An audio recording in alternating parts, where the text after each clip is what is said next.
John Harbaugh knew exactly what he was doing.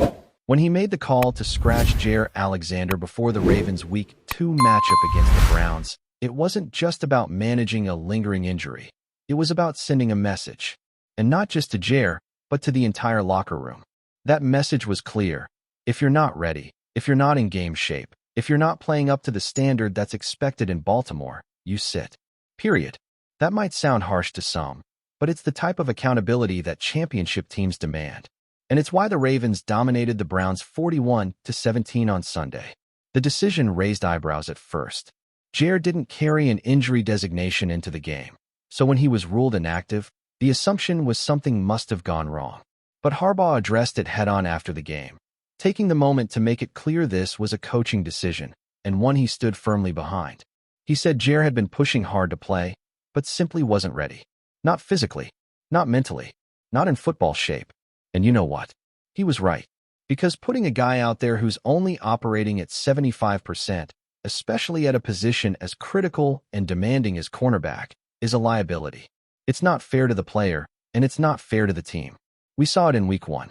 Jair looked slow, out of rhythm, a step behind. Plays that he usually makes, missed. Coverages that he typically locks down, exploited. And that's not who Jair Alexander is. When healthy, he's a star. One of the best corners in the league.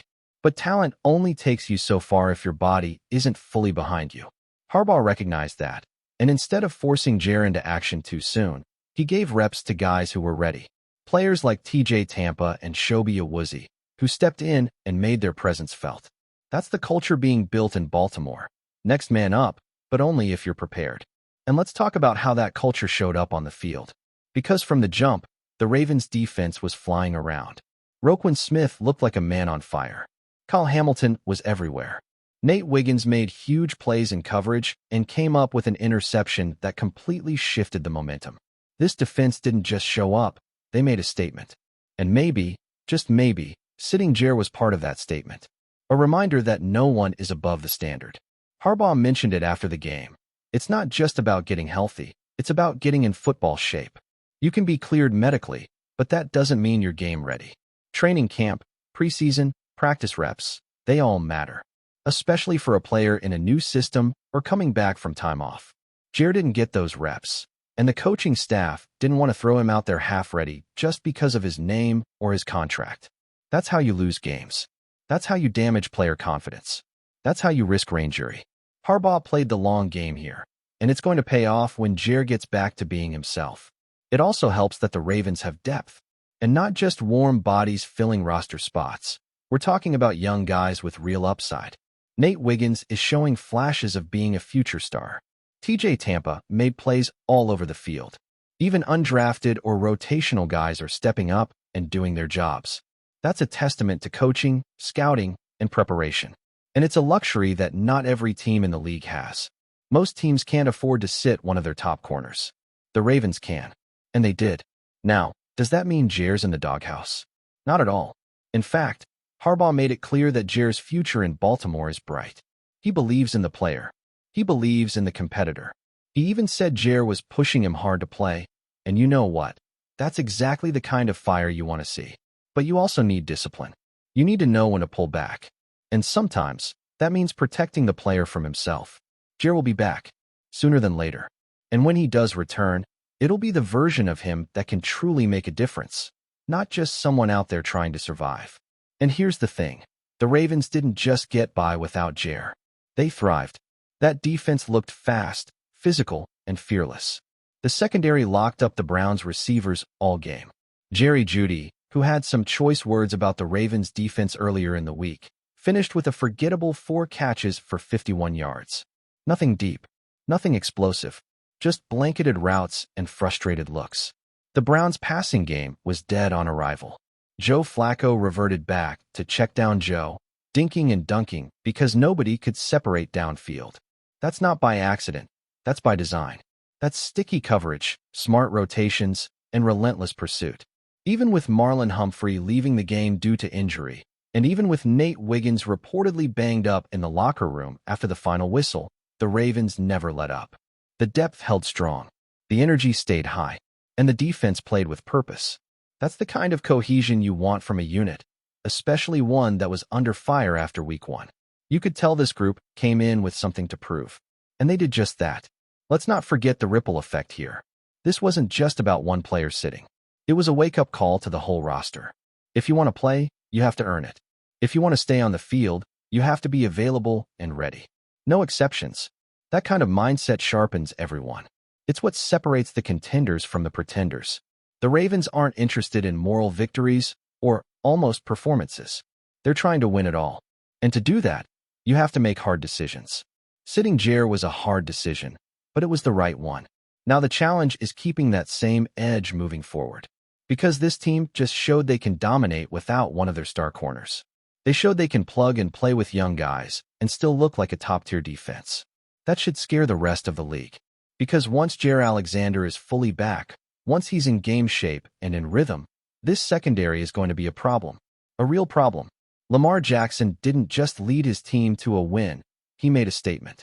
And it wasn't just with his arm or his legs. It was with his presence, his poise, and one very well-timed mic drop moment after the game.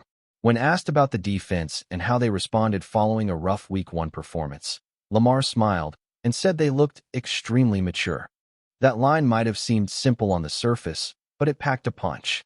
Because if you've been paying attention to what's been said behind the scenes, comments from Marlon Humphrey, whispers about immaturity and lapses in discipline, you know that was more than just a compliment. That was Lamar standing behind his guys, lifting them up after they delivered a performance that reminded everyone exactly what this Ravens defense is capable of.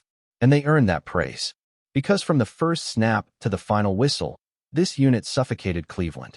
Joe Flacco threw the ball 45 times and couldn't even crack 200 yards. That's insane in today's NFL. He was constantly under pressure, never comfortable, and whenever he did try to push the ball downfield, the Ravens were right there. Tight coverage, deflections, and big-time plays. The secondary was absolutely sticky. Nate Wiggins had a highlight reel. Interception. Kyle Hamilton was flying around making plays. And Roquan Smith, we'll get to him, because he played like a man on a mission. What made this defensive effort even more impressive was how complete it was. This wasn't just a sack party up front or a lucky bounce in the secondary. This was a coordinated attack. The pass rush and the coverage were working in sync.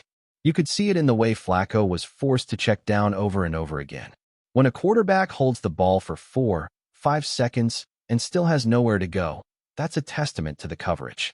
And when a quarterback gets flushed out of the pocket or has to rush a throw in under 2 seconds, that's the front doing its job. The Ravens had both working at the same time, and it made life miserable for the Browns. And even though the box score only shows 2 sacks, the eye test told a different story. There was disruption on nearly every drive. Mike Green was inches away from his first career sack. Odafe Owa was generating consistent pressure. Tavius Robinson forced a fumble on a strip sack that flipped the game. It was the kind of defensive effort that doesn't always show up on the stat sheet, but shows up everywhere else, on the field, on the sidelines, in the energy of the team. Now back to Roquan Smith. Because if anyone needed a bounce-back game, it was him. And boy, did he deliver. 15 tackles, a scoop and score, and a tone-setting attitude that you could feel from the press box. He looked like the all-pro linebacker the Ravens traded for, the one they paid big money to, the one who's supposed to be the emotional heartbeat of this defense. And he lived up to that. He wasn't just making plays, he was making statements. Big hits, smart angles, quick reads. He looked like the best player on the field. And what makes it even more impressive is how he responded to the criticism. Just a week ago, there were questions. Is Roquan still that guy? Is he living up to expectations? Was the Buffalo game just a blip or a sign of something more? And Roquan answered all of it with his play. He didn't need to say much. He just went out there and dominated. After the game, he joked about his scoop and score taking him back to his high school running back days. You could tell he was having fun again. And that matters. Because when Roquan is in rhythm, when he's flowing and playing free, this defense hits a whole new level. And he wasn't the only one. Kyle Hamilton played like a heat-seeking missile. Nate Wiggins was aggressive and confident. Teddy Buchanan looked like he belonged next to Roquan, flying to the ball and filling lanes. Con Martin stepped up after Marlon went down. Shobi Awuzie was steady and reliable. TJ Tampa made some key stops. Everywhere you looked, guys were stepping up. That's what you need in a long season.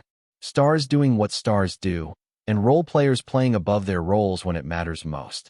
But perhaps the most underappreciated part of this defensive performance was how they set up the rest of the team for success.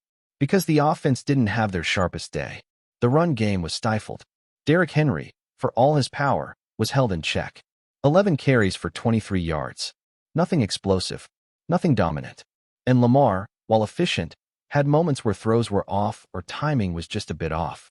But it didn't matter, because the defense kept handing them opportunities, kept getting stops, kept making sure Cleveland never found a rhythm.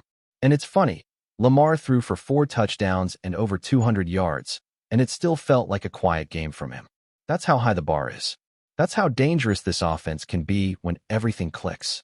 But even on a day where the passing game wasn't firing on all cylinders, Lamar was still in total control, extending plays, making clutch throws, protecting the football, and when it mattered most, delivering scoring drives. That's leadership. That's maturity.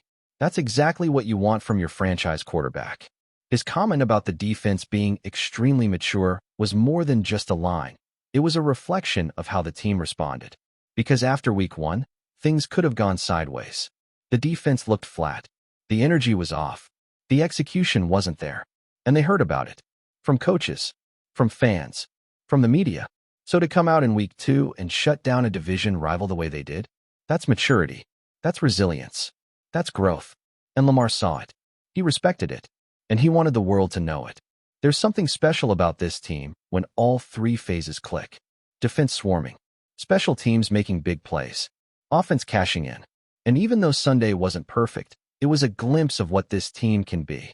A dominant force. A group that doesn't rely on one player or one side of the ball. A complete, battle-tested team that can win in multiple ways. And it all starts with accountability. That was the theme this week. From Harbaugh sitting Jair to Lamar challenging the defense in his own way to the defense itself responding with violence and focus. That's the blueprint. That's how championship teams are built. Not with excuses. Not with ego. But with effort, execution, and expectation. This win over the Browns wasn't just a bounce back. It was a tone setter. A reminder that when the Ravens play to their standard, few teams in the league can match them. And when leaders like Lamar and Roquan are locked in, when the young guys step up, when the coaching staff isn't afraid to make tough calls, this team becomes dangerous. Very dangerous. Before we dive in, don't forget to hit that subscribe button and give this video a thumbs up. Your support keeps us bringing you the latest news on the Baltimore Ravens. And hey, drop your take in the comments below. We want to hear from the flock. In a move that has sent shockwaves through the NFL, the Baltimore Ravens have reportedly made an audacious play, securing cornerback SAUCE Gardner to become the new centerpiece of their defense. Sources close to the situation suggest that the Ravens front office, long known for its calculated aggression, is betting big on Gardner's rare combination of speed, instincts, and lockdown coverage skills. If confirmed, this signing could instantly reshape the AFC North landscape and ignite debates across the league about the Ravens' defensive ambitions. Gardner, who has been widely regarded as one of the most promising defensive backs in recent years, has attracted interest from multiple franchises, but Baltimore appears to have acted with both urgency and confidence, reportedly offering a package designed to make him the unquestioned leader of their secondary. Insiders hint that the deal includes not only a lucrative contract, but also assurances that Gardner will have a pivotal role in defensive scheming, cementing him as the face of the Ravens' defense for years to come. The timing of the move is equally startling. With the offseason just heating up, many expected Baltimore to focus on shoring up its offense or filling gaps with mid-tier defensive talent. Instead, the Ravens have signaled their intent to swing for the fences, potentially altering the team's identity and sending a clear message to rivals. They are all in on defense. Analysts are already speculating how this acquisition might affect the draft and free agency strategies of other AFC contenders, with some suggesting a ripple effect that could redefine the market for elite cornerbacks.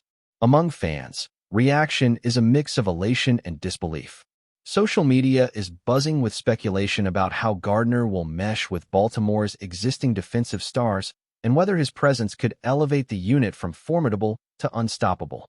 The whispers in locker rooms around the league hint that this is more than just a signing.